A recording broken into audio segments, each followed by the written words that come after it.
ఉత్తరాంధ్రలో ఓవైపు గ్రామీణం మరోవైపు పట్టణ ప్రాబల్యం ఉండే నియోజకవర్గం నర్సీపట్నం. నర్సీపట్నం నియోజకవర్గంలో టీడీపీ సీనియర్ నేత చింతకాయల అయ్యన్నపాత్రుడు 6 సార్లు గెలిచారు. గతంలో కీలక శాఖలకు మంత్రిగాను పనిచేశారు. ప్రస్తుతం నర్సీపట్నం రాజకీయాలు హై వోల్టేజ్లో నడుస్తున్నాయి. ప్రచారాలు జోరందుకున్నాయి. వైసీపీ నుంచి ఉమాశంకర్ గణేష్ బరిలో నిలవగా ప్రతిపక్షాల పొత్తుల్లో భాగంగా సీటు టీడీపీ అభ్యర్థి చింతకాయల అయ్యన్నపాత్రుడు మరోసారి పోటీకి సై అంటున్నారు.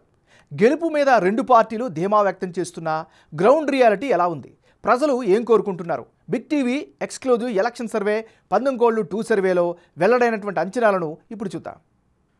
లేటెస్ట్ రిపోర్ట్ చూసే ముందు ఈ ఏడాది జనవరి 29వ తారీఖున చేసిన 19 సర్వేలో నర్సీపట్నం నియోజకవర్గంలో వచ్చినటువంటి ఫలితాలను ఒకసారి చూద్దాం. బిగ్ టీవీ చేసినటువంటి ఎక్స్క్లూజివ్ 19 సర్వే ప్రకారం నర్సీపట్నం నియోజకవర్గంలో వైసీపీ అభ్యర్థికి అనుకూలంగా 45% ఓట్లు, తెలుగుదేశం పార్టీకి 49% ఓట్లు వస్తాయని అంచనా వచ్చింది. అదే సమయంలో ఇతరులకు 6% ఓట్లు వచ్చే అవకాశాలు ఉన్నట్లు వెల్లడైంది.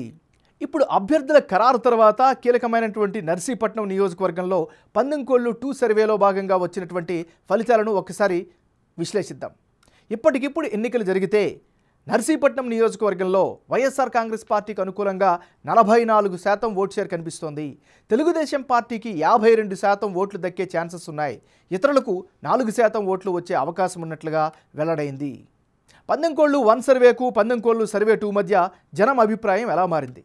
వైసీపీ టీడీపీ అభ్యర్థుల్లో ఎవరికి ఎడ్జ్ పెరిగింది అన్నది ఇప్పుడు పరిశీలిద్దాం.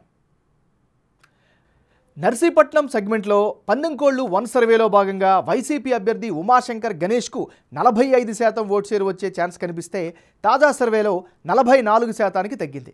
అదే సమయంలో టీడీపీ అభ్యర్థి అయ్యన్నపాత్రుడుకు గత సర్వేలో 49% ఓట్లు వచ్చే అవకాశం ఉన్నట్లు తెలిస్తే ప్రస్తుత సర్వే ప్రకారం ఆయనకు 52% ఓట్లు వచ్చే అవకాశం ఉన్నట్లుగా తెలుస్తోంది. అదే సమయంలో గత సర్వేలో ఇతరులకు 6% ఓట్లు వచ్చే ఛాన్సెస్ కనిపిస్తే తాజా సర్వేలో 4% ఓట్లు వచ్చే అవకాశాలు కనిపిస్తోంది.